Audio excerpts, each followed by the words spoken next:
Hey guys, Nate here again. I got one more for you. Actually, I got two more. This will be the second. Well, there'll be one more after this. But I want to talk to you about text within Photoshop. Something we haven't really talked about yet. Some of you may be using some text in your Photoshop collage. Some of you may not. That's totally fine. If you are, and if you're not, this is some techniques to utilize the text tool. Photoshop is a pixel-based software, so using text is only a good idea at scale, which will come into that'll make more sense after a presentation that I give. But the idea is you wouldn't want to create text at a small size and scale it up in Photoshop because it would potentially pixelate, whereas other software like Illustrator or InDesign, because they're vector based, whenever you scale that text up, it would never really lose any resolution. So all that to say, let's talk about text a little bit. So this is the ending of our crazy bad shadow with some crazy sketches here. So I'm just turning some elements off that I don't want to mess with, and just looking at the mallards. Again, this could be your collage file. Or just a blank file, and that's okay too. But what we want to do is grab the text tool and click it. You can also grab the key command, which is T, which gets you in. So the very next phase is kind of the crux of the whole deal here. So what you can do is create text several ways. You can click and drag, which creates what's called paragraph text. And whenever I clicked and dragged and let go, and now I'm just typing just some random text. And you can already see the formatting's not awesome, which is a good example. Let's click off of this layer and let's name it real quick. So when I clicked off, if you saw that, it kind of names it. It tries to help you out. If you had actual words in there, it would read the first several words and use that as the name of your layer. But I'm going to click in and just say paragraph text so I can know the difference. And what that is this is a grouping of text that's in a box. And I can change the size of that box and the text will adjust. But before we get too much further, let's open up our character window. You would think it's called type in other software like Illustrator, but in Photoshop it's called character, which is a little confusing, not gonna lie. You can see our history palette here. I am going to just, can I drag that up? It's not gonna let me resize it. That's okay. So the character palette here, with this selected, what I see is some options here. First, you've got the typeface itself, which I'm using one called Gotham here, which is a super good face. I don't know if you guys have it on your computer, so let's change it to Helvetica. Just regular, Helvetica regular. You got different weights. This is generally all the options which are in that font family or that typeface family. So the family consists of different weights, and we're getting into some typographic terminology here. Take my typography class if you want to dig in here. This is really cool stuff, but you got the weights option here, bold. Oblique is another word for italic in typography. So I'm just going to go bold. This is the point size, or the size of the font, and that's the points come from an older terminology in typography. 72 is generally like 1 inch tall when it's printed, or if it's at scale. So we were at 90 something I think before, so I'm just going to type, let's just keep it at 72. Then you have the control of leading, which is what's making our text kind of stack up on top of itself here. Leading is the spacing between lines of typography, so lines of a paragraph. Top to bottom is leading. So I'm going to click this drop down, and what you could type out is actually 72, but what you could also just type is auto, and this will kind of organize the leading of this paragraph to be reasonable. But again, if you're a type aficionado, if typography is your thing, you would come in and adjust it to be whatever you need to. But just set it to auto; it'll reset itself. And what I'm doing here is clicking in it once, clicking in it twice, and that kind of grabs everything. What you also have the control of with paragraph text is to rescale it, resize how it lays out, and it does not scale the type, which is awesome. You want to do that. So if you ever want to adjust your typography, click the layer, select into that text, and then adjust the layer.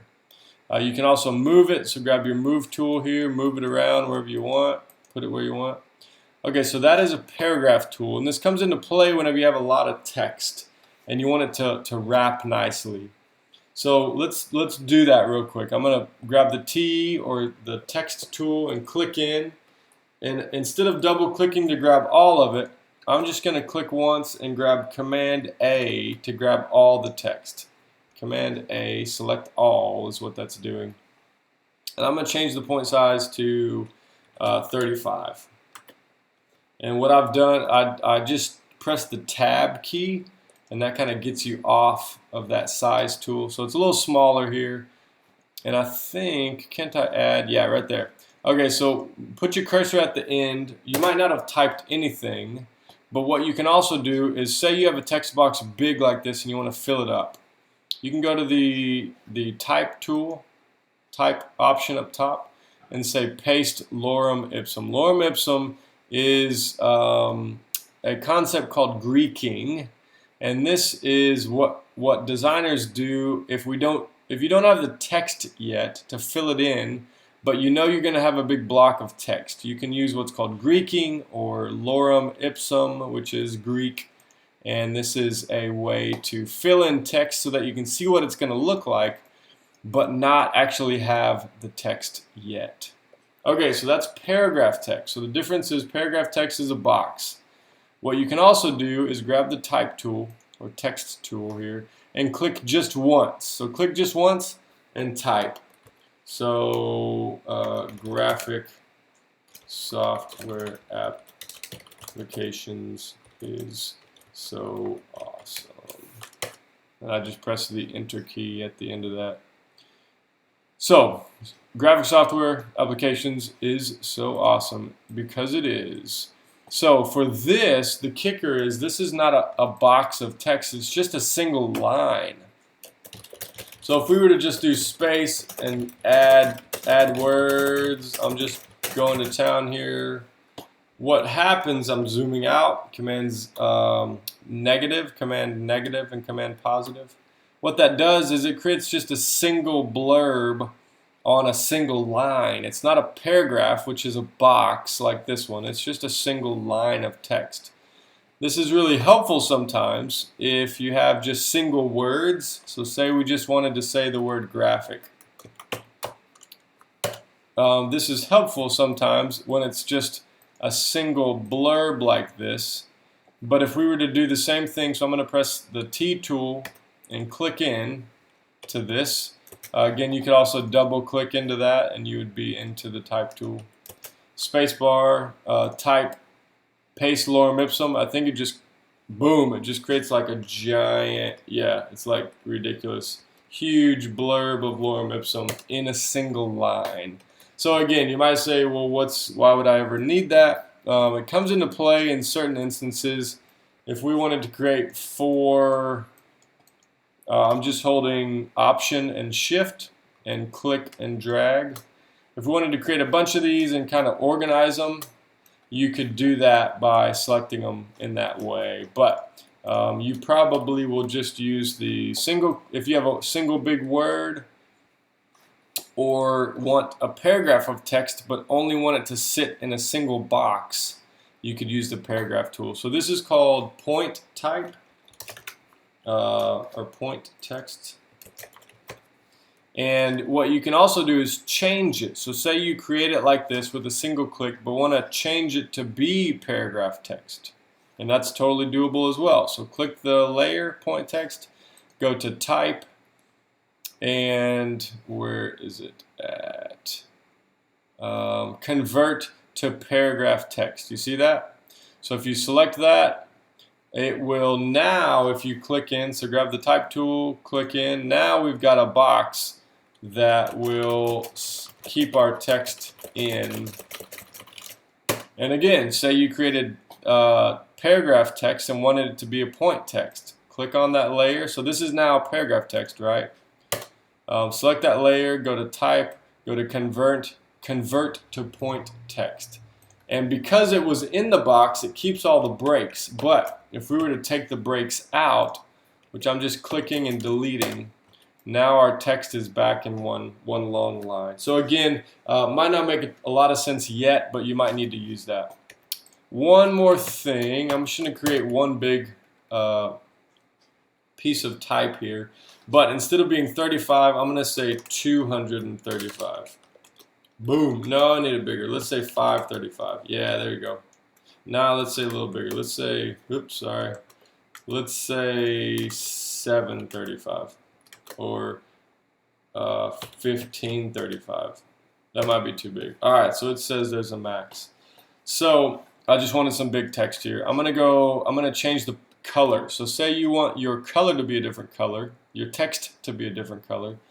With the character palette open, you've got a color option here. So just double click in and drag to be whatever color you want. So I'm just going to try this text over white here.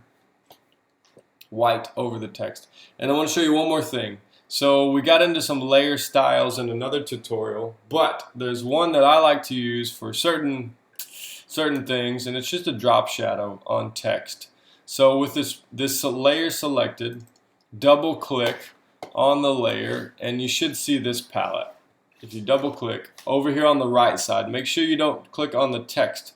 Click over here to the right. If you double click into the text, it just lets you rename it. But if you double click over here, it gives you this layer style palette. And down at the very bottom is one called drop shadow. So I'm going to select it, and what generally happens is it's more like that when it starts. It's 100% opacity.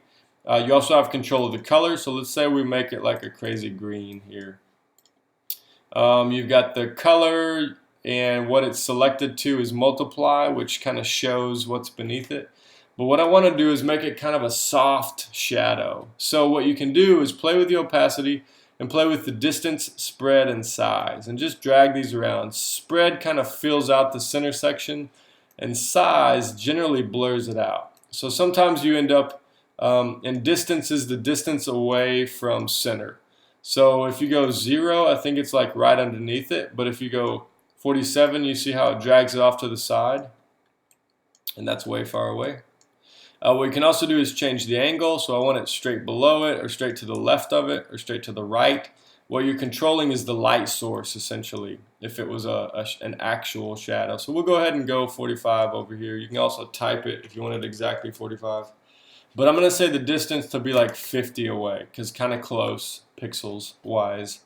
I'm going to adjust the size here a little bit and kind of blur, make it to where it's kind of nice and soft.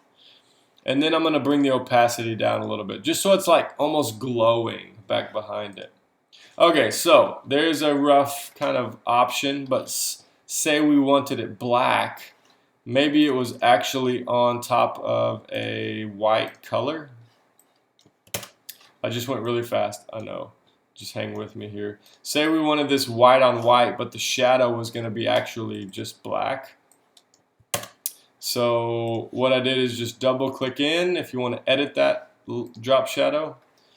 Double click the image of color, change the color to be whatever you want. If you go white, obviously it's not going to show up, right? Because it's just white on white on white.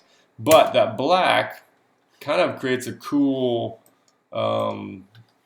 shadow effect. So there are some controls for type, for text within your collages.